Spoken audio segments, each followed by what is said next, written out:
The Shack is back. Greetings, Koopalings. My name is Donnie Reese, and welcome back to PSVG's Nintendo Shack, your weekly dose of Nintendo news and coverage. I am joined here every week in the Shack with my Nintendo sis, Caroline. What's up? What's up? How you doing? How's it going? Yeah. Yeah? Awkward introductions, and how are you doing? Doing fine. Just living the dream in the new house and forfeiting the old apartment and The mansions? It's something to do every day. Do you have a detached garage with like No, a hallway that you can walk over? Do you have like a bridge from your big house to your little house? I wish. Do you have a pool house? No. Okay. I just didn't know. I mean, I'm trying to paint the picture. We don't even have a pool in our community. Of the PSVG Fortress. Oh, how dire. That's... Yeah, I know. Whew. We have my grandparents for that. My mom and dad. Nice. We say grandparents because we're getting used to that. So. Yeah. Yep. What's up? My week's been a week. It's just kind of going as WrestleMania. This is a long week. So, I go. finally got Yoshi, which we're going to talk about here in a minute, with Kevin. Mm-hmm. What's up, dude?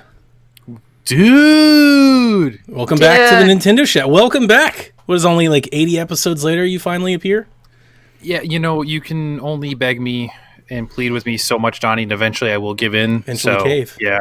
I be a founding member, a pillar of the Nintendo Shack. Now it's like he barely even comes.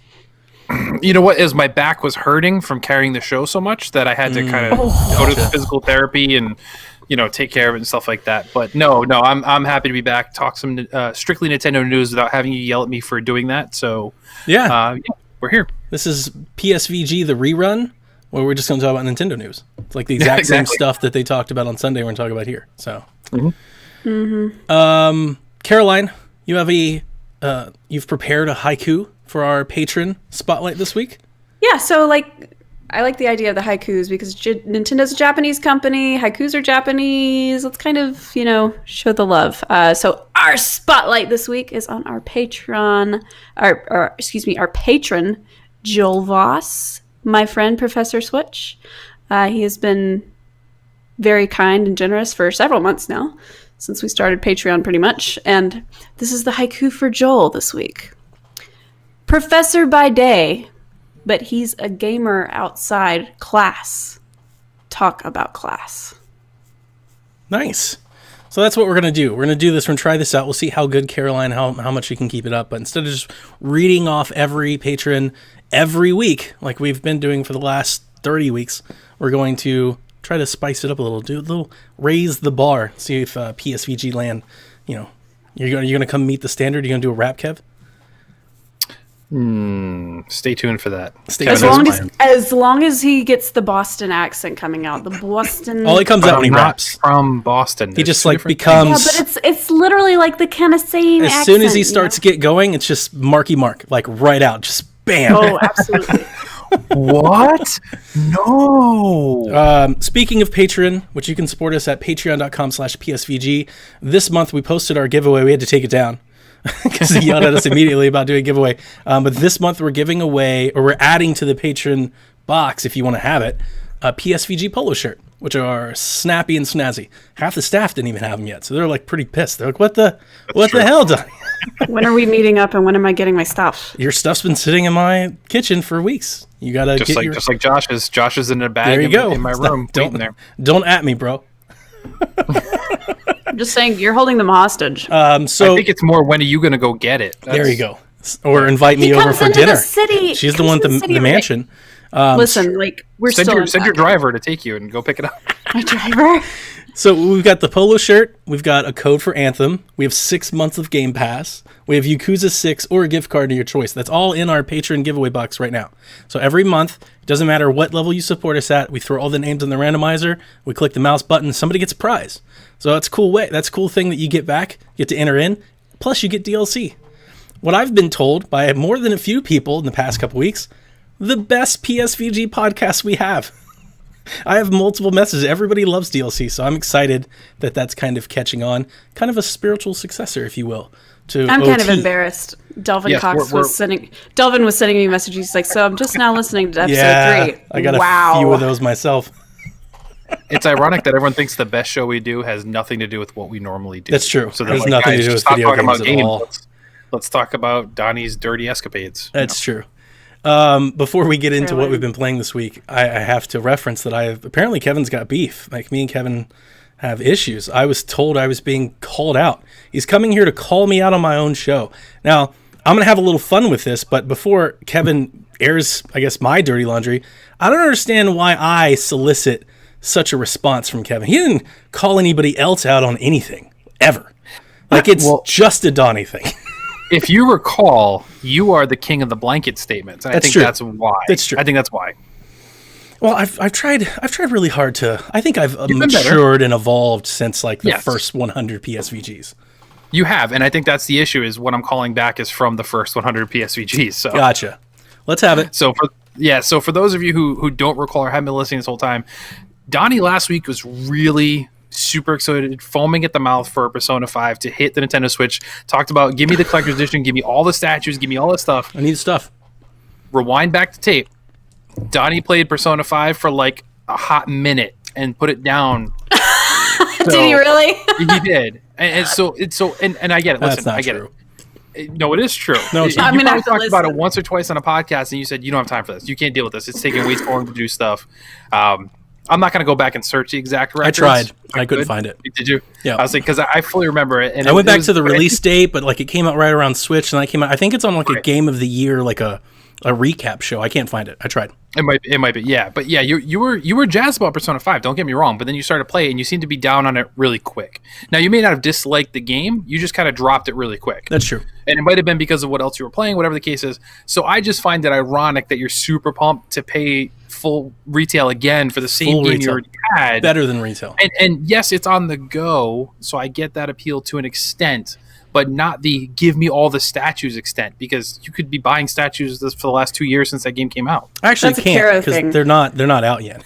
I'm sure Play Asia has 30 of them in Karo. I've bought the pops. There's only 2 actually. Oh, he wants the pops. He's not a dedicated like me checking for the Japanese imports every single morning. He's not doing a double mortgage on his house to refinance. That's true. I don't have a room for statues, Caroline. So yeah, I can't wait. They're going to be right behind me, right here. I've already bought the shelves. It's going to be great. Yeah, so I guess my beef was just you were so excited for it. It's like, dude, you already had your shot. You didn't like it, and now you're excited all over again. Me, I'm excited because I didn't jump on it. So if I do jump in on Persona, which I don't know if I'll jump on it at launch, but I do want to play it, which I could just as well get at my PS4. It's fine. I'm excited to play it, but I'm not foaming at the mouth, and I wouldn't think I'd be foaming at the mouth to play again something I already played and wasn't crazy about. Okay, well, allow me to respond. Mm-hmm. Snap. I distinctly remember the show, and I remember my thoughts on it because Seth and Kyle were on the show. And I distinctly remember talking with Kyle because one of the things that was brought up by one of the big Switch reviewers at the time, I think she works for GameSpot now, but she was on the Jimquisition, which is that channel that, is it Jim Sterling? Jim Sterling. Yeah, he had her review it. And I remember in her review, she brought up the fact that she felt like Persona was missing something not being available on a portable. And we had like a whole segment of a show dedicated to whether or not that was a fair critique and whether or not it was valid. And in discussing Persona 5 when I bought it, because if you do remember, I did purchase it. I did buy the Take Your Heart edition. I still have my bag. The only thing I got rid of was the game and the Steelbook because it was selling for outrageous prices. And I remember talking with Seth, and I think Seth and I were about the same area. So I made it to May. So I made it to the second dungeon. I was in like Matarame's palace, I believe, like the artist. That's past the tutorial. I put 20 or so hours into Persona 5. So it's not like I didn't play it. It's not like I dropped it quick. I played it for like a good month and a half, at least 4 to 6 weeks. Now, in Persona time, that's nothing. Barely playing it all. But think about that in terms of just any game. I played that longer than I've played Halo 3 or Halo 2 or Rise of the Tomb Raider. There's been so many other games I never played that long. My issue with Persona 5 playing on PlayStation 4 is that my PlayStation 4 is on my living room television. And for me to play Persona 4 for longer than an hour meant that I had to sit in my living room, in my family room where everyone watches TV, and take over the TV. And it got hard to play. And having somebody that played Persona 4 beat Persona 4. Actually, I have a story I wanted to tell you. I wanted to tell my Persona experience, if you didn't mind. Since we're not going to talk about the direct that wasn't, I figured I'd fill some airtime. And because I'm actually not even sure, I'm pretty sure that you guys are, I know Kevin's going to say that this doesn't count. I'd be interested to hear what Caroline thinks. But I think playing it on the go will give me the opportunity to play more games, because the games that I do play for 30, 40, 50, 60 hours, the games that you guys have seen me beat, Fire Emblems, Pokemons, these are all games that I play portably. Because I typically play them while I'm watching TV with the wife, while I'm spending time with other people. I'm kind of sitting there walking through, turn-based mechanics, not really paying attention, just kind of checking on the story and kind of mindlessly playing them. That's how I play RPGs. Same way I played Xenoblade. It's just how I play them. I don't sit there and play a 100-hour game on my TV like tethered to a controller. So before you go on, Yeah, RPGs are typically all about the story. So what you're which I do describing love. is a passive experience where you're not fully paying attention to No, the that's not true. story. I do pay attention to the story. But That's the the games you thing. quoted, Fire Emblem, Pokemon, have virtually zero story. Xenoblade has a ton of versus story. something like Persona. I would disagree Nobody on Fire follows Emblem. Xenoblade. Thank you. Nobody follows Xenoblade, so And Pokemon Sun had a great story. For Sure. one. It did. Just offer. gotta catch them all. And I'm completely the opposite because I don't have kiddos yet. Brian and I like to experience that RPG story together. So we sat and played, most of my 300 plus hours of Xenoblade 2. He sat and watched with me, and we played on the big screen together. So- and he'd get mad if I played something without him. Let me follow Also, this up. other solution, move the PS4. That's what Devin used to always tell me. Yeah. But there's a lot involved in that because I really don't have a place for it. Every TV that I have has a game console on it. So to move one means I have to move the other Why? because I gotta like swap them out. I gotta swap one for the other. I have 3 HDMI ports. I have all my consoles on the same TV right now. All of mine are full. That's what I'm trying to tell you. All of my TVs are full. So for me to move the PlayStation means I have to, and plus the family uses the PlayStation to watch. It's a lot of tech. They watch TV and stuff. So it's not just that simple. If I'm going to move the PS4, like if I'm going to move it downstairs to where I play games, right? If I'm going to move the PS4 to where my Xbox is, that means like the Wii U or the Switch has got to go. It's got to go back upstairs because I don't have anywhere else to plug it in. Because my TV upstairs is full. It's got the SNES Mini. It's got it's got the PlayStation. The one down here has the Switch, the Xbox, and the Wii U. My bedroom has the PlayStation 3. The kids Jack has a Switch and a 360. Victoria has a 360 and something else she's got. So like, So your I'm solution full. is to sell a collector's edition game and rebuy it at full retail value as opposed to moving one box. Well, it was like 2 years ago. No. That's not my solution. You keep focusing on the fact that I could play it. Well, you said you have the Wii U. What and the I'm Switch trying to on the tell you is same that I TV. didn't. You can move I, the Wii U. I didn't want to play it on away. the console. I didn't want to play it on the console. That's ultimately what it comes down to. I didn't want to play it on the living room. But Choppy beat says all sounds of, like hella excuses. But you beat all of hashtag sharp boys in swimsuits running around. Yeah, on I'm the gonna Wii talk U, about- and that wasn't portable either. I'm going to talk about Tokyo Mirage Sessions for sure. I do think your criticism is valid. I could have just kept playing it. I do think you're absolutely right. I stopped playing it to play other things. That was another part of it, right? I was looking there. I was kind of facing this daunting thing where I could play. I think it came out right. Like, didn't it come out? I don't even remember when it came out. I don't know what I was playing, but I remember I was playing a lot of things. And Sure. that was the other part of it. I remember talking about that in the chat with Kyle and Devin. I think Kyle even had the exact same thing. He got Persona. I don't think he played it more than I did. If I'm being fair, I don't think he played it more than I did. I don't think he made it further than I did in Persona 5. I thought he did. I thought Nino Cooney was the one he put down. No, for a bit and then went back. I'm sorry, did I say Seth? You said Kyle. Kyle. I don't think Kyle played Persona 5 more than I did. So I don't think I'm alone here in terms of Considering how little Kyle played Breath of the Wild, I would not be surprised. that's I'm He saying was playing another game. I think a lot of us, put it on hold to play other games. I think that's ultimately the point. So I do. That's fair. That's valid. I could play it right now. I've been tempted. I've almost bought it. I have almost bought it, and the only reason I haven't bought it is this perpetual rumor that it could possibly come to portable. So I've been waiting for it. So Kevin knows more about this story than Caroline, but I've talked about my cousin Susie in the past quite a bit. She's probably my most influential gaming person coming up. Susie's the one that introduced me to definitely like all the Suda 51 stuff that I've ever played, and the Silver Case and all that. She used to do all this Japanese games, so like Devil May Cry, Parasite Eve, all of that stuff. All of that stuff was from Susie. Susie introduced me to all that. She used to love playing it, Final Fantasy and Suikoden and things I never got into. She played Persona on the PlayStation 1. I want to say it's like called Revelations or something. It's weird. I'm not sure how much you guys follow the Shin Megami Tensei series or Persona. I know Kevin didn't at all, because I'm going to bring this up in a minute. But like these games have different names and stuff. They're Persona games on the GBA that are called Bible Life or whatever that you guys may have played, right? So, and those are like Pokemon clones. Like they've been all kinds of different ways. So she introduced me to that. And the old one, I actually remember playing it with her. It reminded me of Clock Tower. Had like these weird models that like walked around with like mouse like movements in rooms. The only thing that was different is that in like dungeons or in like the city, everything moved in like a Doom-like corridor. So it was like a 3D thing, and you know, like the old school Duke Nukem PC like perspective. You would do that, and then you would walk into a room, and it'd suddenly be like Clock Tower, like this mouse click adventure game, like with turn-based mechanics. Wasn't really my thing, but back then, you know, it was like kind of a monster story, right? Fast forward half a decade, more like a full decade. Make sure my wife can't hear me. Oh no! I actually dated a girl in high school that introduced me to Persona 4, and we played it together. Now, I admit it was a lot of her playing and me following along. Hold on. We're like the same age a little bit. Has it seriously been that long since Persona 4 came out? Yeah. Are you kidding me? Because it came me? out on PlayStation 3, and then it was ported to Vita. So when it ported to Vita, it got popular.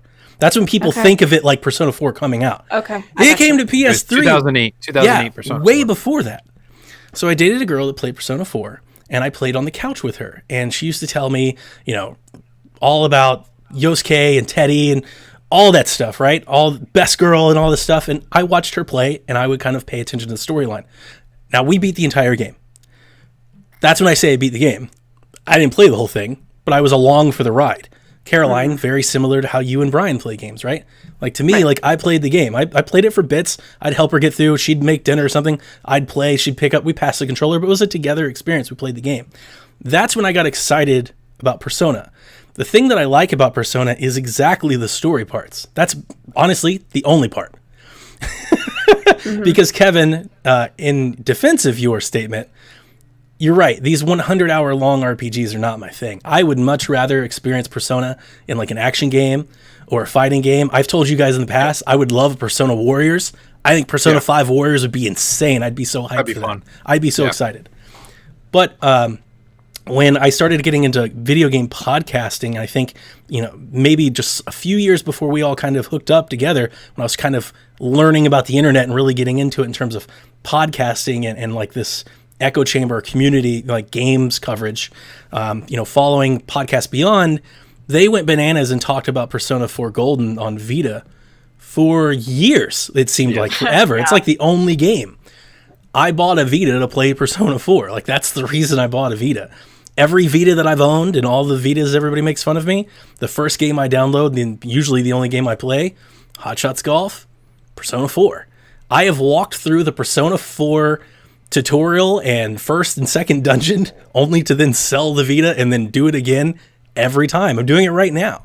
So I've always played these games more on the go because I play them like Pokemon or like Fire Emblem, where I just kind of play them. I just kind of always play them. They're just there. If I'm bored, if I'm watching TV, if I'm sitting in a car and I'm driving, I just play it. So I'm excited for Persona 5 for that reason. If it comes to Switch, I'm very excited. Now, to ramp it up a notch, Caroline knows this already because I'll say this on the podcast and I'll leave it at that. To be a part of Caroline's Loot of the Day Club, that's a private connection that Caroline and I have, and I love it. It is amazing. Like being able to share each other. It's so good. So let me mention. I showed the one that I showed you today to Brian, and he said, "How come you show Donnie all these things? Yes. How come you don't show me all these things?" I love this. I'm infatuated with Brian's the Persona 5 art. I don't know why. Beautiful. I'm just infatuated with it. Like I've got wallpapers. I've watched the animation. So like that's one thing that I've done since I've adopted Hulu in the past I don't know, 6-7 months as I've went through Persona 5, the animation, which is all Japanese. I wish it was English voiceovers because I think it'd be easier to follow along. But I watched it all the way through. But Persona 4, I've started watching, and Persona 4's animation is all English dub. So I don't even watch anime. Animation. So did you watch more of Persona 5 than you played of I watched the whole thing, like 35 episodes. Like, I'm done. So you spent more hours watching Persona 5 I absolutely did. Okay. So like I said, I would much rather experience the story outside of the 100-hour Xenoblade game. But if it comes to Switch, I absolutely will buy it just to try and play it and maybe one day finish it. Is the anime exactly paired with the... Nope. It's not paired with the game Slightly different. I have looked that up. I actually have found a Discord community about just that, about anime, and they walked me through all of it. So, I mean... My fandom for Persona goes a little bit deeper than I tried a game and put it down because it's daunting and forever long. But I'm excited if it comes to Switch. I would love to say that I beat Persona 5. I like, because I like the story and I like the characters, you know, I would like to say that. So that's kind of like my whole thing with that. So, you know, and then I'd love for Caroline to play because Caroline's absolutely... I'm going to. Day one, when it's released, I'm going to play it. We're going to have so many best girl debates because I think you're going to love... Like, An Takamaki is my favorite, right? She's the American, she's the blonde, she's the bombshell, she's over my shoulder here. Like, she's the one. But then there's so many different characters. And I think that's kind of like the Persona love, is that there's so many different characters, a character for everybody. So I think everybody's gonna love it. And like in the Discord, I was trying to look it up. I know like Kaboski's got. I think he's like into. I think it's Mikado. I'm not sure. Maybe that's his girl. So there's a bunch of different ones, but yeah, it's gonna be really funny when it's never announced for Switch. I think. Or Joker is still trash and doesn't belong in Smash. That's my other thing. What else is Persona 5S? Seriously. Oh, no. All right, so let's talk about that a little bit more. Stadia. Persona 5 Stadia. Oh, dear. So, I just lost my train of thought with all this. No. So in all seriousness, they make games about dancing. That Persona 5S could stand for anything because it does not make logical sense anyway. So hang on a second. Yeah. So I have the dancing games, and they're great. And if the dancing games came, I mean, I already have them on Vita, so I don't think I'd buy them for portability, but I would definitely recommend people to play them. The Persona dancing games, like the music's amazing, really amazing, like incredible music soundtrack. But outside of that, the actual dancing, the rhythm games, really good, kind of like Hatsune Miku. But that aside, Caroline, you said what else could S be? Now I agree with you. I think it's Switch. I think it's coming. But Kevin's not wrong. There are plenty of Persona fighters.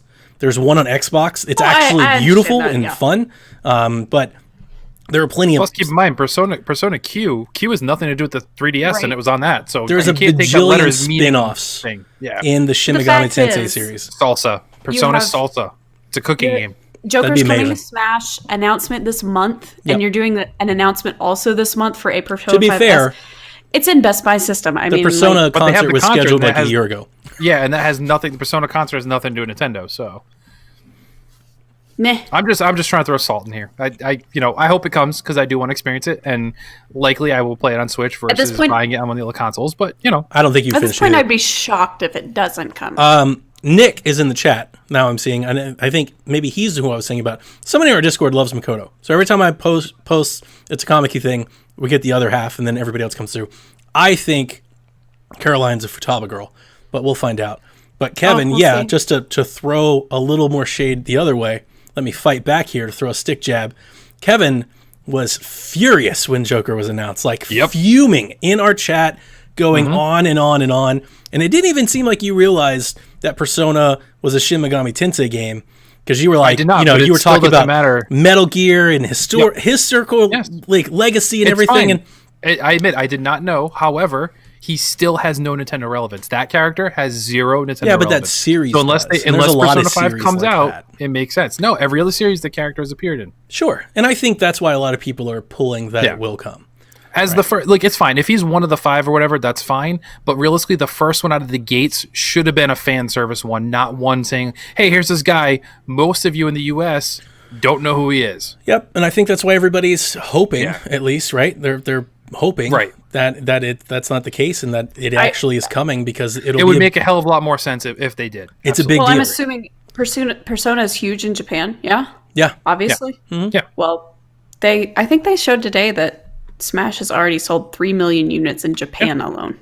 So And I played about... they're catering to their Japanese audience, I suppose. I got about halfway Right. through. I'm just saying, Smash. It's a homage to Nintendo throughout the years. I agree. And he's not there. That was my only point. Yeah, and what should I respond to? Like, I understand that tie-in, but that necessarily shouldn't be Nintendo's motive in terms of bringing people. I would rather see them use Smash as a way to lure third-party developers into supporting. No, I don't want to go system. on that route at all. I would. Forget that. They need the help. Hey, cut a deal. Kevin and go wants the Smash. click. No way. They need the help. Right? They need more Nintendo. third-party Nintendo needs support. no one's help right now. Well, they need more Nintendo needs no one's help third-party right now. support. They need more support. Okay, so even if they have third-party support, look at a list of the top-selling games on Nintendo Switch. The third parties aren't even on there, even when they're good. With Mario and Rabbids, great third-party game. People don't pay. It's that Nintendo mentality where, yes, there are more Switches out there now than a Nintendo console in the recent years. However, people still don't care about playing those experiences on Nintendo. It's nice to have when you don't have another option, like Jacob Rush plays just Nintendo. So he is that small minority of people who don't have anywhere else to go. Like, right now, so Wolfenstein, we'll talk about it later, but you have the option of playing on Xbox, PS Pro, and Nintendo Switch. Sure. If you have any other option, you are not in the right mind to buy a Nintendo Switch. I'm with you. I do think with Switch being portable, just in this particular instance, Persona should do well. Like, if Persona 5 comes to Switch, it should sell well. I don't know if it'll outsell PlayStation 4, but I think it might. And that might come close. That's saying something, considering that you can buy the game for $20 right now, and it's, 3 years old almost? Yes. Yep. So, like, that's saying something. They may, because I think a lot of those PlayStation 4 owners will buy it again. I think a lot of people. Yeah, but I think that's sure. a rarity. So if you start throwing money at third parties, say, "Hey, bring your game over, and we'll put your character in Smash." True. That's not going to work in most cases. That's a good point. A game like this, I agree, absolutely will. That's a good point. Anyway, belaboring that point, I played about half of Tokyo Mirage Sessions before I got rid of my first Wii U, and I never went back. And I've got it again, and I still haven't tried to reboot it. But that's kind of like a Persona game. So yeah, I need to buy. Well, it's a Shin Megami game. It is, but the With a way it crossover. mixes in with Fire Emblem, it feels like a Persona game. It feels more like a Persona game than like Shin Megami Tensei 4 did on 3DS, for example. All right, shout out to Chalfie in the chat. Chalfie, I love you for saying that, man. Absolutely agree. Cookie Mama, throw in Smash. That makes more sense. Cookie than Joker Mama right for now Smash. me. Cookie Mama and Smash makes more sense than Joker. That would be awesome. But Joker's cooler. It's gonna have a cooler stage, better music, it's gonna look better. Have you played Cookie Mama? Have you? Nobody's played? cooler than you Cookie haven't Mama, played. So. Joker's. I gonna played be Cookie awesome. Mama. I played Campin' Mama. I played Crafting Mama. It's all good. So you heard I it didn't here. know there was Campin' Mama. Kevin hates Joker. He's going to buy the characters for Smash, and he's going to get Persona 5 on Switch anyway. And then Caroline and I just will be excited about it. Yeah. The title of the episode is Yoshi's Crafted World. I did finally get the game. It didn't arrive to me until Saturday, guys. I posted in the Discord, so you guys already know this, but those listening, I was over a week late for the game to come. I actually got on the support chat with Best Buy, and I told them, I was like, hey, I just want to voice my displeasure. I pre-ordered this game 6 months before it came out, and it's been a week. It was Thursday, I think I contacted them. I was like, the game says it's out for delivery, says that for 3 days, and it's still not here, and it's not scheduled to be here. And they were like, oh, that's a problem. So they looked it up and everything. They realized it was a problem. They gave me a gift card. $5. That's nice. They were like, here's $5. And then I got it 2 days later. But so just saying that, I've only had it for a couple days. And it was WrestleMania weekend, so I didn't play it Saturday and play it Sunday. I've been watching WrestleMania with the kids and all that. So I'm only through the second world. So I've played it for a few hours. Can't fight yet. Okay. But Kevin said he wants to fight, so I want to turn the floor to you. What should I be anticipating, either hating or loving or disagreeing with you? All right, Caro, how many hours have you put into Yoshi so far? Not even 10. Okay, you'll still get the idea, I think, at least. All right, so Yoshi's Crafted World looks amazing. Great platformer. The whole nine is great. Here's where Donnie's going to hate it. I'm telling him right now. And it was a little misleading, your comments last week, Caro, on Yoshi about the flowers. So now that you've played more, you probably know where I'm going. Okay. So, Donnie, when she said before there was like 5 or 6 flowers, there's more like 20 per level. No. I said that it becomes. What I said was you flip it and you get the dogs, you get another 4. Yeah. Right, but standard Yoshi games, you generally have, like with Woolly World, you had 5 per level. But with this one, there's 3 that you have to get just from collectibles and coins. Right. And then you can have up to 8 additional, plus the flip side, which gives you another 4. plus more. I don't know how far you've played. So I've played this is some where levels Donnie that have Jr. like disconnect. 10 or 11 or 12 flowers in them. Yeah. So well, here's my gripe, and this is where I anticipate you not liking it. I like it because I'm a collector person. I did everything 100% of Yoshi's Woolly World. Everything I did, I got every single thing. Probably gonna do the same thing here. This is where you're gonna hate it. So you're gonna collect everything, and you're done. You've done the front side and the flip side. You go 4 stages forward. All of a sudden, those little robots that are on the menu start asking you to go back and find more stuff for them. Yeah. And you'll But go see, back and you'll find, a fish. And then you'll go back 4 stages. And guess what? Now I need you to go back to that first level again and collect something else for me. And then you'll go forward. And then all of a sudden, again, you have to go back. Like you're replaying the same stages, not just twice. You're replaying them up to like 5 or 6 times before you officially get everything and they stop asking you for stuff. And that's kind of where it's a little annoying. Doing that. I think I've gone through 6 different areas and I've gotten all of the robot requests done. So I want 100% an area completely before I move on to the next one. Well, and some of them you can't. I found out with some of them, like I had to keep going before the robot asked for something else. Oh, really? No, see, Yeah. I go until do you have to go back and play them before you can advance? No, you can't. You can go forward, but as you go forward, you move to these next.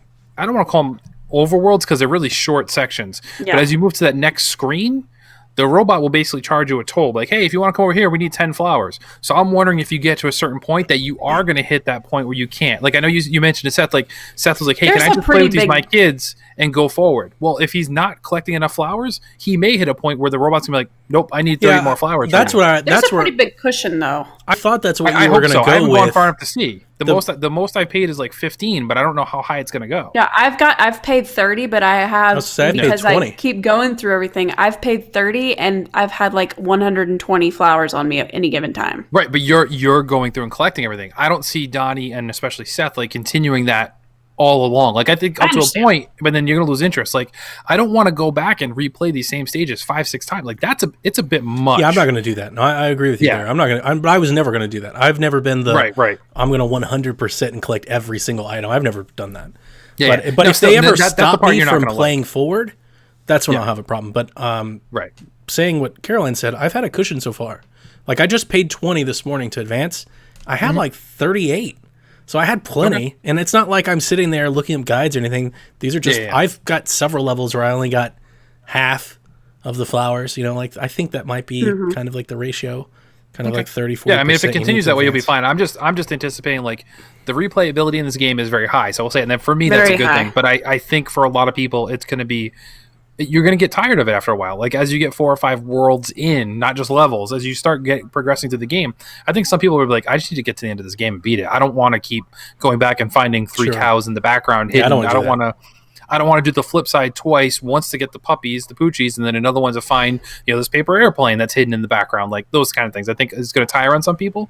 I love it. The game is the best looking game on the Switch. Fight me. Absolutely. I I agree. agree with you. It's Yeah. a ton of fun. It looks like a legit stop motion pretty beautiful photography game. I do love I think the trailers and that little claymation thing they did ahead of time, those were awful. When you see the actual game, it's way better than that. I like the mini games or like the little mini challenges for the flowers that you encounter into the levels when you've got to flip the level around and like quickly shoot down the people or pick out the Shy right Guys or whatever, ones or the match 3 games. Or I found one where you had to find just the right flower and it's all timed in space. So that's more encouraging to replay if you don't get it right the first time. It's like, damn it, start, stop, restart. It's fun. I'm really enjoying it so far.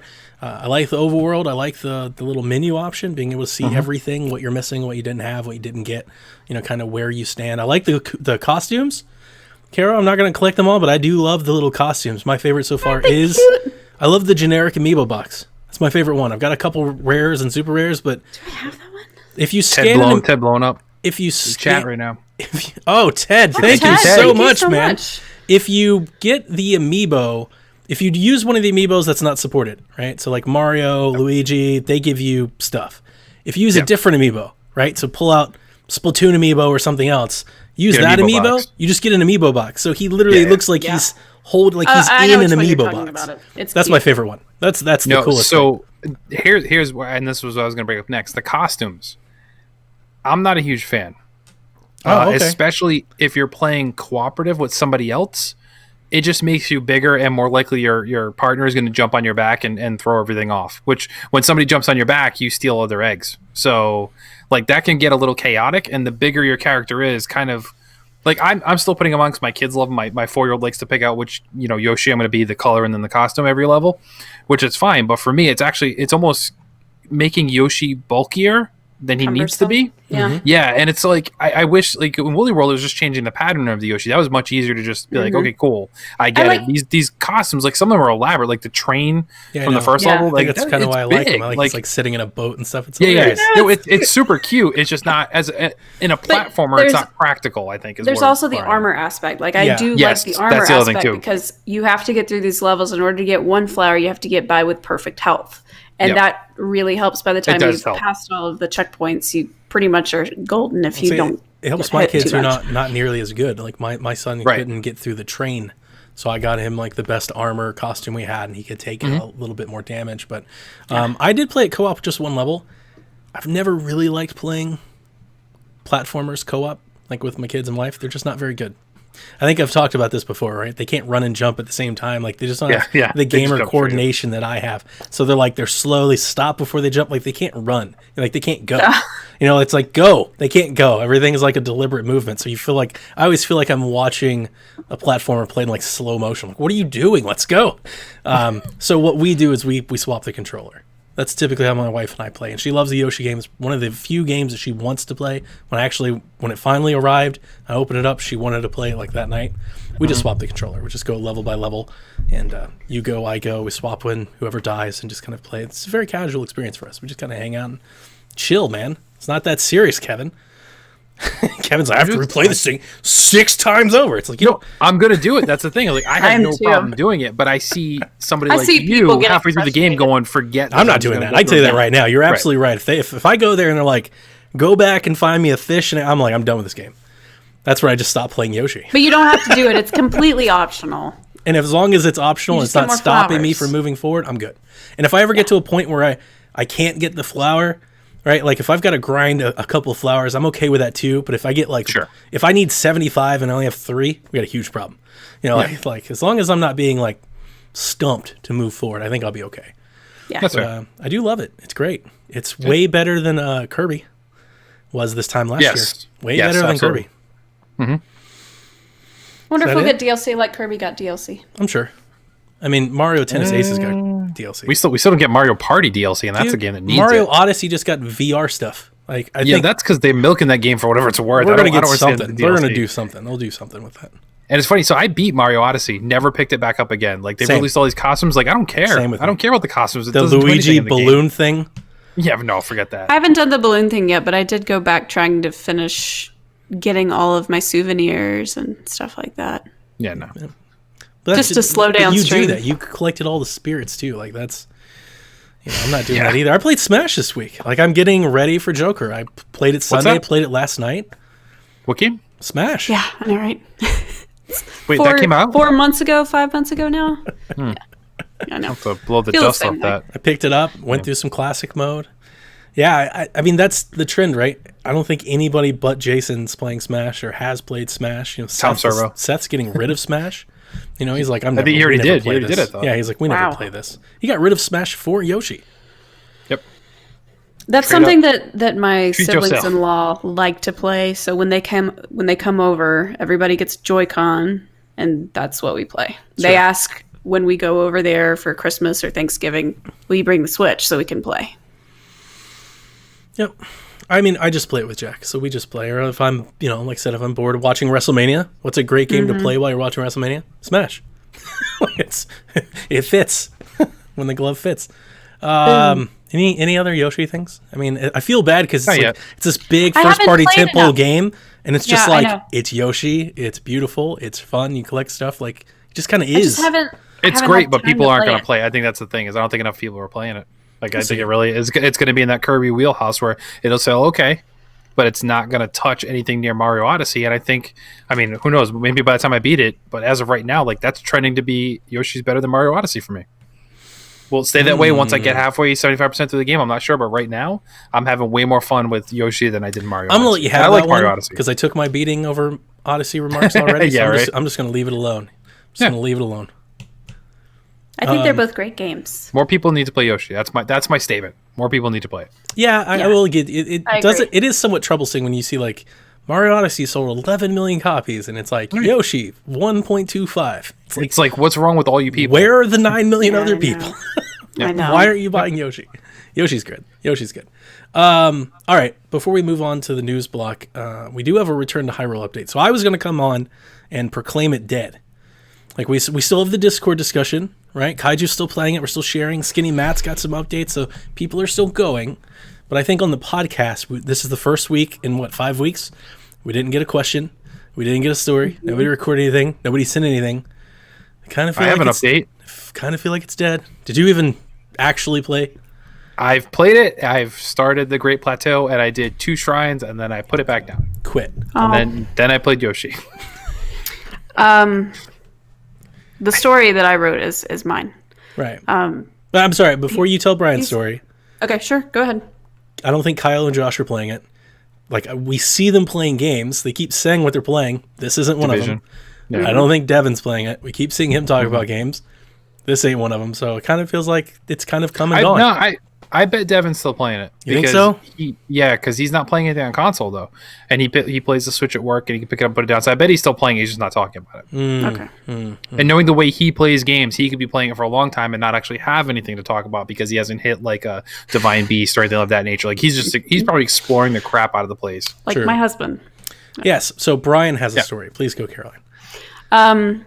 We have a few things to talk about. I just wrote down a dribble drabble about everything that happened. So the other day he got into one of those shrines at the very, very tip top. How he climbed it in the rain without Rivali's scale is beyond me.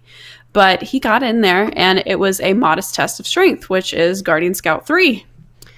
And he has just 5 hearts. He's gotten 2 hearts additional, and I think he got 1 stamina upgrade. So he's only done 12 shrines. So he comes in there, and I'm like, babe, you're not going to be able to do it. You're not going to be able to do it. He's like, screw you. Just because you said that, I'm going to do it. Takes him over 30 minutes and a few tries. And I'm like, I can't watch you right now. I'm so stressed out. So I went and I got a bath, and I hear him scream downstairs, woo! He pings me on the thing over there, the intercom system through the house. You have an intercom? Whoa, mansion! You can't. Well, you man. can't yell from room to room, so you have to. I haven't figured out how it works yet. Like you have to ping it, and then the other person has to go up to the other one, and then you have to say go ahead, and then like it works. Or that you way can or ring something. the bell, and the butler will come and deliver a handwritten note to you. You know, Anyway, like a carrier dove. Just exactly. He goes, I just want to let you know I did it. And I'm like, well, congratulations. He's still working on the mechanics. He like goes to pull out his bow and arrow, but he accidentally just like throws his weapon and chucks it across. He's like, I didn't mean to do that. He has not done any divine beasts. He says he's going to do the Rito version or the Rito one first. Vamedo, the flying bird. Vamedo? Just so Vamedo, yeah. Like vomit. No, Vamedo. It's based off Vamedo? of Medley's Vamedo. name. See, that makes sense. I Varuta. understand you now, Donnie. Not hearing about Vomito. That's the name of a robot butler, Vomito. Okay, Kevin. Why does everybody come into Shaq and start like giving me crap? It was See, it was Benji in the set- chat, vomit dough. See, God, That Vamedo. Vamedo. Anyway, he says he's going there. He hasn't done that yet. One cute thing that he does with Koroks, though, is if there is a Korok puzzle where there's a rock and you have to pick it up and the Korok's hiding underneath of it, depending on how difficult it took him to get to the rock, if he thinks that it was too difficult, he punishes the Korok by putting the rock back on its head and, make the Korok go, ow! But the good Koroks still get hurt. Yeah, that's fun. I don't like it. I don't know. That's I fun. think- There you go. Oof. I can relate. I don't like it. I He's told- hurting them. I don't want him to hurt them. I told that story, the same exact story almost on our launch podcast. I ran across that shrine that's sitting out there on that island, and you go in there and it's some sort of test of strength, and I only had like 5 or 7 hearts, and I went and farmed stuff. I was like, I'm beating this right now. Like, I don't know what happened. It was the first time I ever encountered one of those Guardian Scouts in that shrine, Yeah. and I wanted to see what happens if you beat them, and I He went. got a Battle Axe Plus out of it. I Yeah. gotta give it to him. Super He's got fun, like man. a super dope weapon now. Okay, let's wrap this up. Let's hit into the news block because we got some questions to get through. We'll just get some quick thoughts on this. PSVG already covered them, so we'll just kind of cover with our own thoughts. Wolfenstein Youngblood, right? It's coming to Switch. We're so excited about it. It's a budget title. It's a big release. Bethesda support. It's cool. It's a shooter. They're selling a physical box with no game in it. No cartridge. It's just a code. Stupid. It's like the old Absolutely school. stupid. I'm a physical collector, and I think this is absolutely ridiculous. So Why? here's my It's question a to you. storage problem. Well, that's number one. But here, so you physically collect all these boxes, right? And you have them all Correct. up on your shelf and everything like that. Do you open up and stare at your cartridges? No. You have them on No. your shelf saying, "I have this stuff." But I prefer to have a cartridge and put it in my Switch, so I'm not using up data on digital versus physical. So if the title is physical and digital, I prefer to get the physical, so I don't have everything downloaded on my Switch. Sure, and that's fair. However, you only play Nintendo, so that's a first world problem. And anybody else that has gaming, because you have the disc, you put the disc in. Guess what? Installs the whole game anyway. So Switch is different. Second point.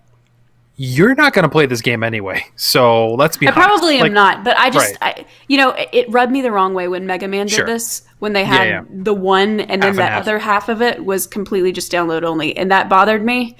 And now just seeing, hey, we're making a glorified piece of plastic with a slipcover inside of it.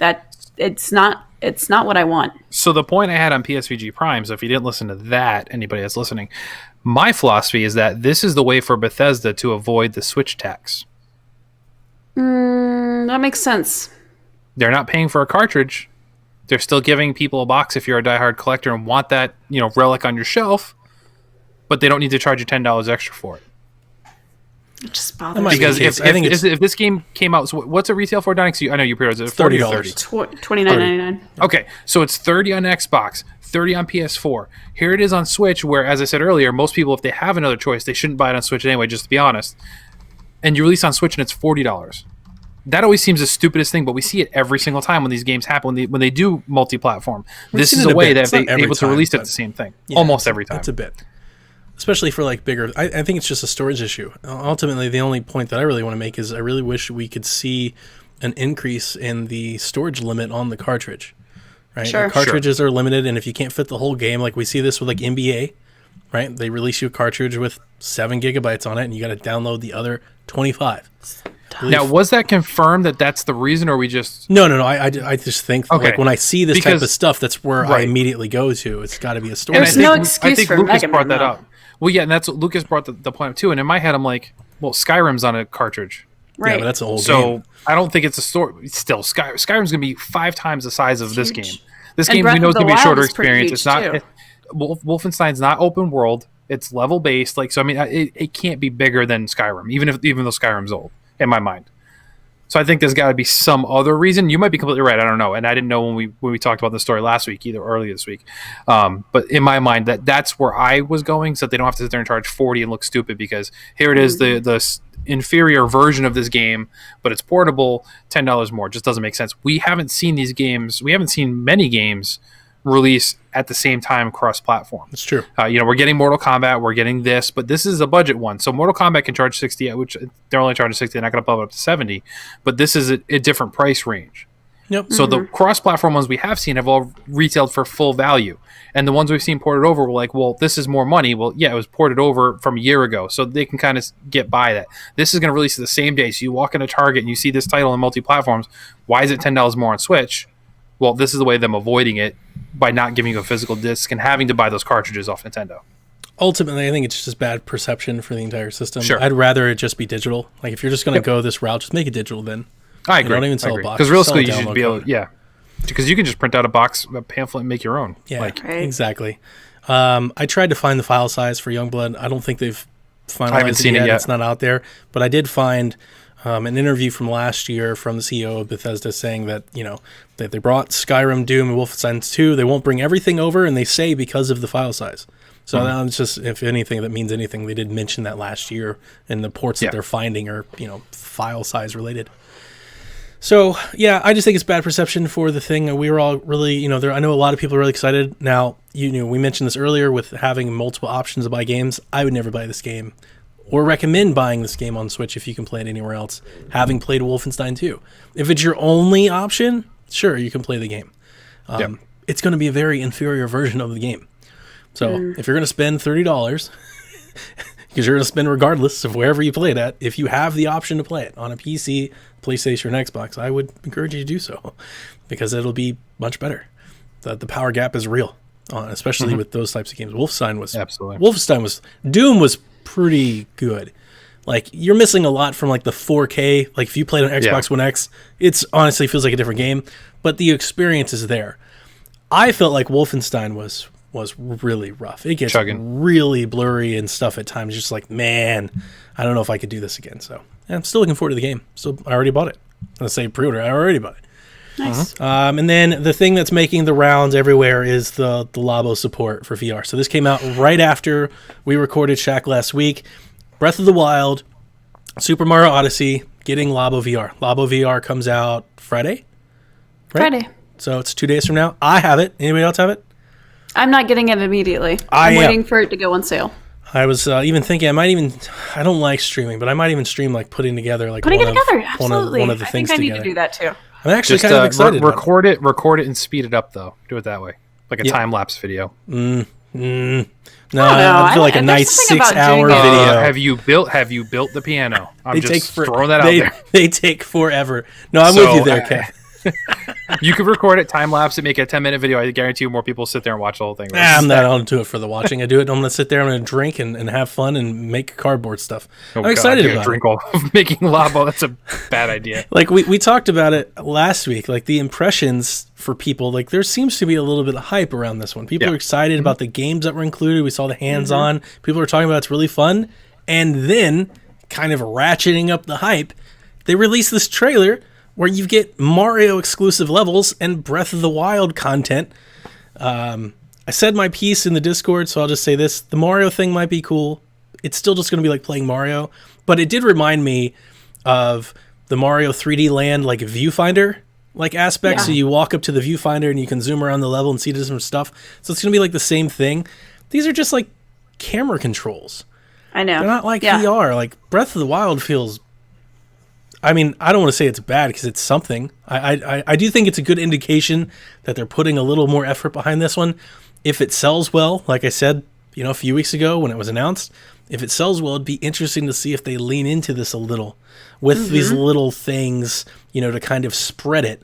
But like this, I'm not even excited about this Breath of the Wild thing at all. It just looks boring. I think to quote the Nintendo guru, as much as I know it excites you, Donnie, hot trash in the summer. He's pre-ordering all this. No.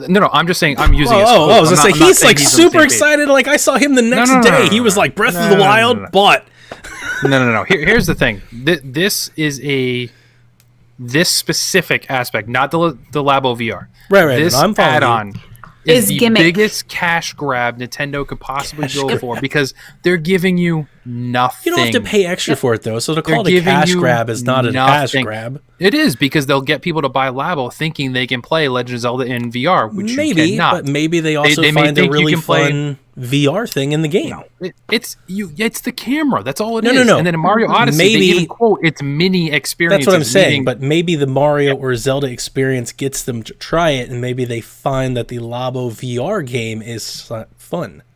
It might be worth it. You know what they should have done? You know what they should have done? Mario Kart. Mario Kart would have been good. I'd be with you there. Just play Mario Kart. It could be the camera control. I say Captain Toad. Mario Kart VR. Captain Toad make a lot of... If I could walk around the Captain Toad, it'd kind of have like a Fez-like thing, right? Sure. So if you could sit there and hold it and move... Captain suffers from Yoshi syndrome, though. That's the thing. Mario Kart everybody's got. We already know that. That's true. Yeah, and they still might. Odyssey, they still might. We all want the Pokemon Snap. Maybe it happens. Yeah, it's gotta happen. Maybe there's It's not going to happen, but it should happen. What I was going to say is if it doesn't happen, I wouldn't be shocked or stunned if Pokemon Sword Shield had like a little animal park. Yes. Let's Go did, where you can do the camera or something. Which means Kevin will never play it. I'll try it. Because I want Pokemon Snap. Pokemon Snap. I'm not buying Pokemon, so I wouldn't be able to play that mode. I mean, not that anybody cares to hear this, but a Fatal Frame game? Oh, dude! Oh no, it would be really good, especially with the camera happen, though, stuff. But that would be great. Fatal Frame was great on Wii U. I don't care what anybody says. Fatal Frame was amazing. Here's what they do: they rip off Fatal Frame and add a mode in Luigi's Mansion that does that. That would be even better, man. Ooh. That would Luigi's be even Mansion better. VR, that'd be dope. See, and that's Yeah. what I was.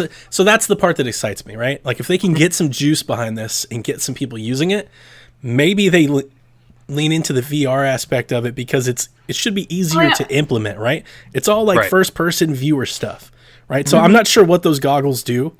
I mean, because I haven't seen it yet. I don't know what those goggles do if they like Apparently, they magnify just thing. split the image. Right, I know that part, but like, Fisheye it. do they I give think. us any sort of like 3D effect or any sort of depth or? I think It's it's gotta just a be fisheye VR. effect. Got to do something. That's got to do something. Those lenses. Otherwise, inside you're it just have to do staring at the something. screen really close to your face. Yeah. It's got to do Right, something. which isn't good for anybody. And here's the thing: it's like I just wish. I'm not against Labo VR. I'm all for it. Although I think the way they're doing it, and you have to hold it. That's stupid. But whatever. If they want to go that design They'll come route, out with who am I one to that you judge? don't have Right, to. there's gotta be That's one. going to happen, yeah. If they really wanted though to get people to try this out, they should have swung for the fences with some sort of extra experience like Mario Kart in VR or an actual bigger thing than just the camera in Legend of Zelda and mini experiences in Mario Odyssey. They should have swung for something big if they wanted to get people excited for it. Well, I mean, I don't think that, Splatoon in VR. yeah. you know, well, I don't Mario think Kart that VR. maybe they are First working person on those Splatoon? kind of intro. That'd be Maybe dope. they're working on integrating that kind of stuff. It's kind of like I see this VR thing is possibly being a peripheral, kind of like Amiibo, where you can use the Amiibo if you want. Maybe they'll be integrating this stuff. I think Mario Kart's perfect. I don't know with Splatoon being third person as it is, if that would be. Motion controls though, use motion controls to your head. I guess. VR. I guess. It's I think possible. it's something that they can always Be go easier back than and aiming. integrate. Yeah, I think so. I just wish they went for something bigger to kick it off of that. And obviously, it's to get more people, to get VR in more people's hands. I just wish they went for something bigger than these. I think that mini- I don't disagree with you at all, but just only to fight you a little bit, just to make the conversation exciting. I don't think Labo has earned that type of investment. I agree.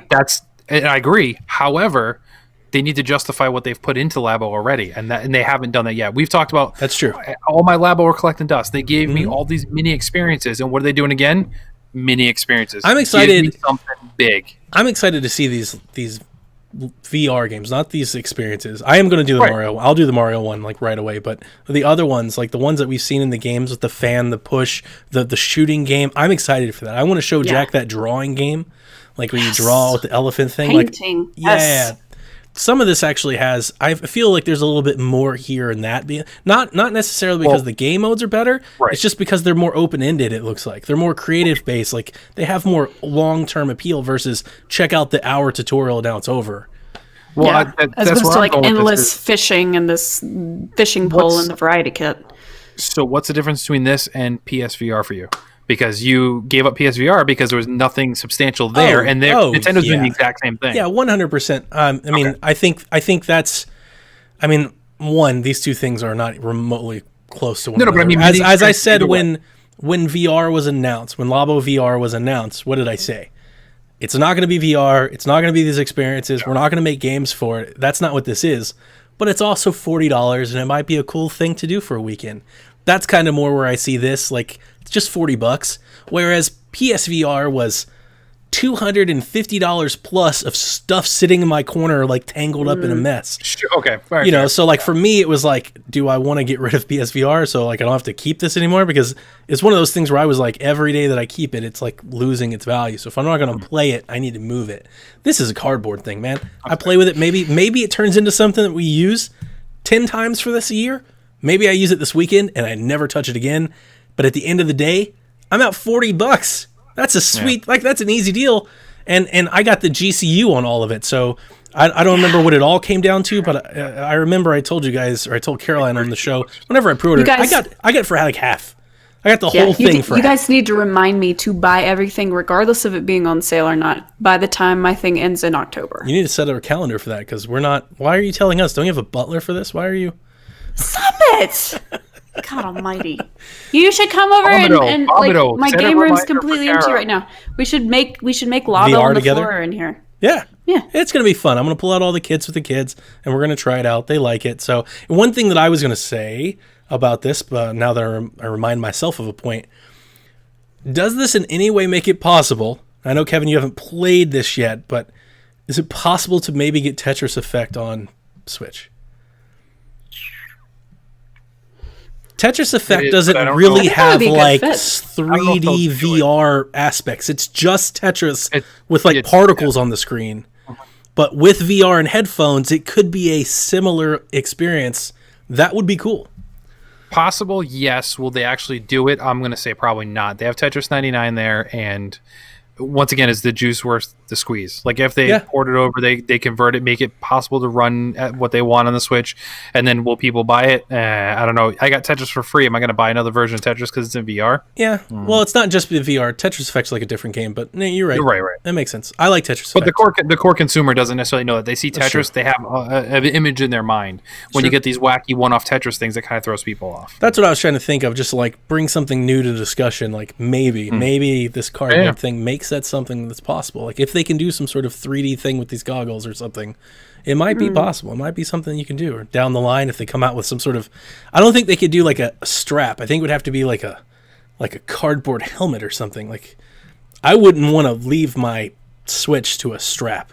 That would scare me. I'd be like, oh man, it's gonna pop off. And it's gonna fall. Yeah. I would need something like balanced on my shoulders. I feel like something Or I'd like feel a helmet very or comfortable something. knowing it's not going anywhere. If it did fall, it was going to be very protected. You could probably jerry-rig the robot helmet to do something. Yeah, it's true. Yeah. The cardboard scares me. That like if anything, it's almost like they just give you a helmet, like an actual helmet, That's what I'm saying. Yeah. versus cardboard. The cardboard part scares the hell out of me. I don't want to strap in my Switch to the cardboard. Anyway, that's the news block for this week. So let's knock out a few of these questions. Kyle, test. this one has been on our to-do list for a while now. It Kyle really has has. this one in forever ago. So he said Ubisoft's done cool stuff with Mario and Star Fox. It's fitting that Kevin's here, which is why we're using the question. So what should they do next? Bubble Bobble or Dr. Mario? So my answer is Bubble Bobble. However, I'm pretty sure Nintendo doesn't own Bubble Bobble, so They don't. it would be Dr. Mario be the more reasonable one to come through. And I think we're due for a new Dr. Mario game anyway. Don't I have a would Dr. love- Luigi game come out in mobile? No, Dr. Luigi was on Wii U. That was on I Wii think U. There's a Dr. Mario in Mobile. general. Yeah, there's a coming on mobile game coming. Yeah, but there needs to be a console game. A console game. But I would love for them to do Bubble Bobble. I think that'd be great, but that's not a Nintendo franchise, so I don't see it happening. Plus, Bubble Bobble, I don't want. So here's the thing. I think what Kyle's kind of confusing maybe a little bit with the way this question is, unless he really was directing this to me because nobody else would find this relevant. Bubble Bobble, or is he thinking Bust a Move? Because Bust a Move is more Dr. Mario. When you say Bubble I want Bobble, Bubble Bobble. I think Bust a Move. No, I want Bubble Bobble. Right, I that. want Bust a Move. So I was going to say Bust a Move because I like Bust a Move. Yeah. Bust a Move would be pretty awesome, too. But yeah, I want Bubble Bobble. I have back, 'cause Bust a that's Move on long Switch. overdue. It's terrible. I bought the arcade archive thing, and Oh, it's yeah, not yeah, like yeah. it's fine. It works, but like getting it to work, I don't know how like they map all those controls. But like getting it started, you got to press like the right trigger to start, but then the X button to get the menu going, and then a different button to start the game. Like it's a pain trying to get in and out of. Like, it's really difficult. The menus in that No, thing it's are a little weird because they're all like arcade based. So, That's true. but I do have That's it. true. I bought it for like $5.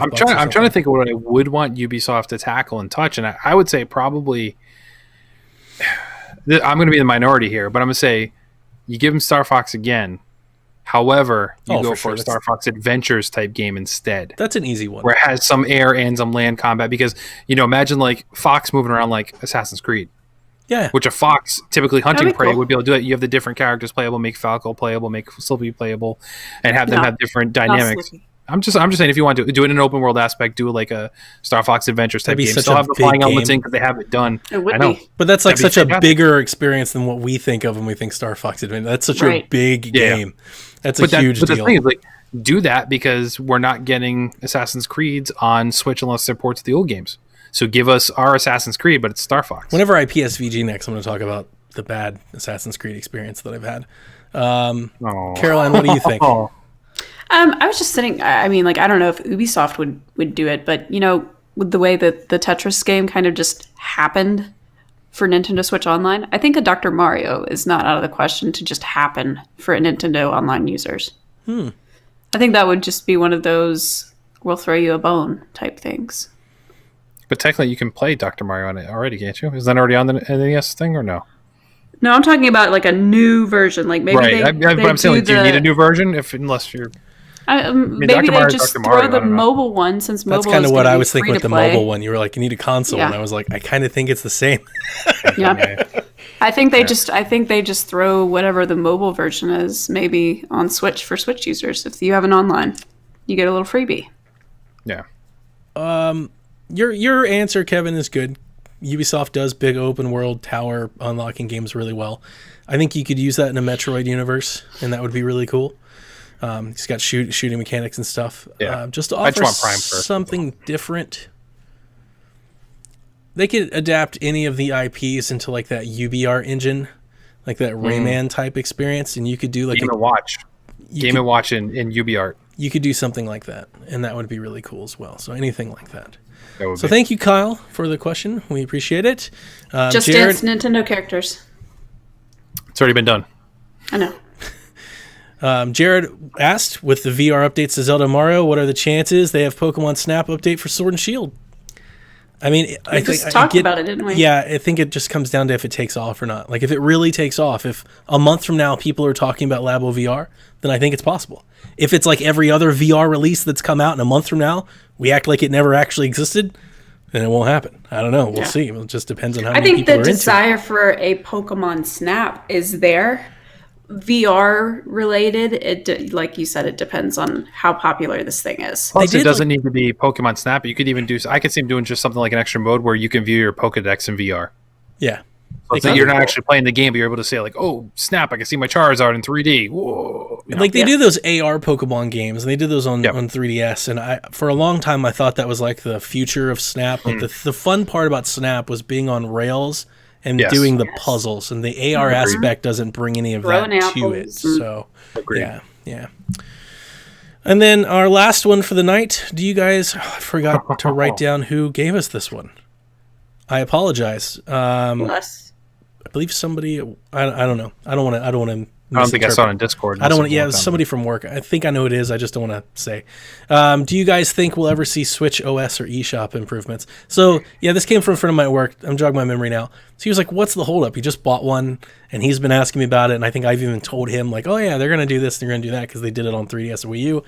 And yeah, they haven't done anything. This thing really hasn't changed at all. We're working on year 3, and it hasn't changed at all. So, what do you guys think? Do you think we'll ever see a change? We need to. So we'll start with the OS. I'll dig into that first. So one of the first things we all noticed in the OS when we had that first video leak showing the Switch OS before the Switch launched, if you remember that, and they had themes, and it was like light and dark, and like, oh, there's totally gonna be new themes. Yeah.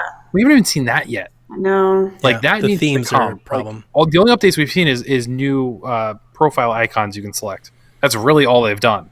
So that needs to come. Maybe that's an E3 thing. Hey, here's all the new features. If they do announce the rumored new versions of the Switch, they can announce, hey, here's the new OS that's coming to all of the Switch platforms, the whole family of Switch, things, blah, blah, blah. The eShop, there's been minor updates. I mean, we see the things like the bestsellers and featured on sale, featured like they've done digital only, like indie promotions. Yeah. It's still a long way, but I'm not as hopeful as seeing improvements there as I am the OS, simply because Nintendo just never seems to invest a lot in what the eShop experience is. It doesn't seem to concern them as much as it should. I think we'll see the OS first. What the holdup is, I have no idea. I think the Switch OS might simply be because of a hardware announcement, and they're just going to say, hey, as this launches, Switch Classic owners will also get this OS update, and here's what it's going to look like, much like Apple does with their announcements. Like, hey, here's the new iPhone coming up. By the way, here's the OS, and it's coming to all of our family of products. Yeah. That makes sense. That makes sense. I was going to say that same thing, that I think maybe with the new hardware rumored, we'll probably see it. eShop, though, I don't go on the eShop like you guys do. I don't do digital as much, so it doesn't faze me as much. And I guess maybe they're thinking for people like me. See, us common folk that don't have mansions, we look for things called sales. So I go to the on sale section to see how cheap games are. Save money. But I've got a backlog that's hundreds of games long already, and I can't. So on the eShop side, I don't think the eShop is all that bad. I think there's a part of us that are conditioned to like always want more from every eShop because like every eShop isn't like great. But personally, and I'm saying this not necessarily as the Nintendo homer that I am. I'm being serious, having used all of them extensively. I think the Switch eShop is better than the rival competitors. I really do. The Switch eShop is pretty easy to navigate. It's pretty simple. It has, I think, like the big tentpole search features that you want, and it's not like convoluted, right? You know, and I think a large part of that is they're not inundated with the stuff that the other systems have to support. So the other systems have tabs for add-ons and DLCs, and PlayStation still has, you know, like avatars and themes and movies and music and TV shows. Like the Switch didn't have to deal with any of that. It's just games. Mm-hmm. So I think that's an advantage that's part of it, you know, for them being easy. But I mean, when you really go to when I go to the eShop, so this is me making a blanket statement. So this is Donnie. When Donnie goes to the eShop, this is how I think everybody operates. When I go to the eShop, I'm looking for something. Typically, I think that's how most people do. If you're going to the eShop, you're looking for something. What are you looking for? I want to know what games are on sale. That's right there. I want to know what games just came out. It's right there. I want to know the most popular games that people are buying. It's right there. It's all right there with one click. So in that regard, I think it's really good. I think where the Switch eShop gets in trouble, really, what I'd like to see them clean up is their indexing. When you're searching for games, it gets a little difficult. I hate that the Switch eShop sales discounts tab has just become every game.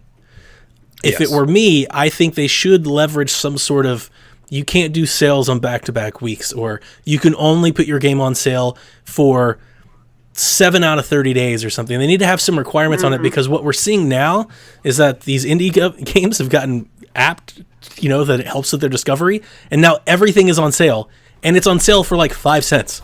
You know, so it's like the game's $20, but you can get it today for $19.90, and it puts it on the sale page for 10 cents less, so people can see it more often. And if I was a game developer, I'd do the exact same thing. They're trying to let you know that their game is there. I don't fault them for doing it. I fault Nintendo for not organizing filtering that better. it properly. Yeah, they should filter it better. Or if games have been on sales for more than 1 week, like put them at the bottom. You know, like all new sales at the top. Like they need to find a way to organize that a little bit more. But to be honest, the eShop experience on Switch isn't so bad. And the Nintendo Game Store Online has gotten really good. So I do a lot of my shopping through the browser. I was going to combat that, because I was about to say the where I find the advantages. You're right; they all have their problems, and none are a great experience on console. I was about to say, but using it Microsoft Online or using Sony Online, I think those online shops are much better than what Nintendo has available on their eShop Online. Personally, but why? It's just the format. It's terrible. Like, so I actually so if you want to find deals, top sellers, stuff like that, they don't even have that option on the Nintendo eShop Online. They do on the Switch. So it's like a watered down experience. On the Game Store, they do. No, they do. I've been there. I go there almost every day. I was just on it. Just had deals. It doesn't say like your top sellers or anything like that. Nintendo Game. Yeah, so that's the deals. That's their sales page. Right, but if I want to see the top sellers, the new releases, and that's the other thing too, is the new releases. It's, as Super Nintendo says in the chat, it's like 30 games every week. They don't list the actual, like, there's no quality control there. Yeah, I guess is what it is. Like, it's just terrible. It's like, hey, here's every port, and it sounds like I just want to know the big games that release. Like you know, I don't need to know these little mobile ports that are hitting all this just, you know, shovelware that we're seeing hit all the time. I think that's the ultimate thing that we're always asking, is that it's very hard to pick and choose who gets promoted and who doesn't. And like, right, I understand that, but you know, like on the thing online, you can hit the new releases. Like there's 40 of them. Like right now this week, I'm just scrolling through. I mean, I'm just saying it's not that bad. You know, it's.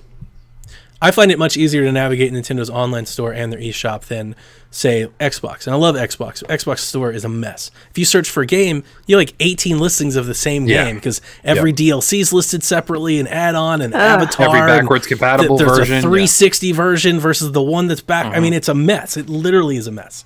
So I've never really had that issue with the Nintendo Game Store. Typically, when I'm going there because there's a new release, and it's usually right there on the first page, or it's a discount, and it's right there on the first page, and I get in and I'm out. The only times I've ever really didn't like it is when I'm just kind of browsing. I don't think you go to the Switch eShop to like look around and hang out. It doesn't do that well. And it would be nice because I guess to support your your sentiments, Kevin. The Wii U had a really nice way of doing that with the different tabs and the different consoles, and like the new things, and the 3DS eShop to a lesser extent, but still kind of adopted some of that. I wouldn't mind seeing a splash page or something like that. Would be, pretty cool. Maybe like on the login page, kind of have like a feature game or something like that. I'm really glad that they don't do the virtual console as a part of the eShop. It's something me and Jason talked about. If they ever What virtual console? Right, if they ever launched it again, I hope that I said this then. I hope they'd keep it separated. Yes, because I think it just gets shop, too much. 100%. It's too busy. It's too busy. That's going to do it this week, guys. Good show. Thanks, Kevin, for coming by. Since you don't come here often, and for those that listen to Shaq May, listen to PSVG, tell them where they can find more Kevin. You can find me on Twitter at PSVGKevin, of course, and then I am the host along with my newest cohort in crime, Lucas Rose, on the PSVG Prime, which you can subscribe to if you are on the master feed when you search Play Some Video Games on your favorite podcast service. Brothers of Destruction. Caroline, do you have anything else? No, man. Kevin and I do this little shindig on the side called Arcadia Academia, that we don't talk about that much. But yeah, we talked about Animal Crossing this past time, and we're talking about the original Legend of Zelda soon. So come listen. You guys going to do Link's Awakening before the remaster? That'd be a good idea. The episode. Probably. Yeah. I would say probably. Maybe. I think you might actually replay it. I was like, no, I'm waiting until I just go back. I'd love to do that. I'd love to listen to you guys, maybe get Jason, redo Link's Awakening. I'd love to listen to it and then play the game. That'd be cool. I'd love that preparation. All right, that's it. That's going to do it for us. Good night, Koopalings. Thank you. And we'll see you next week.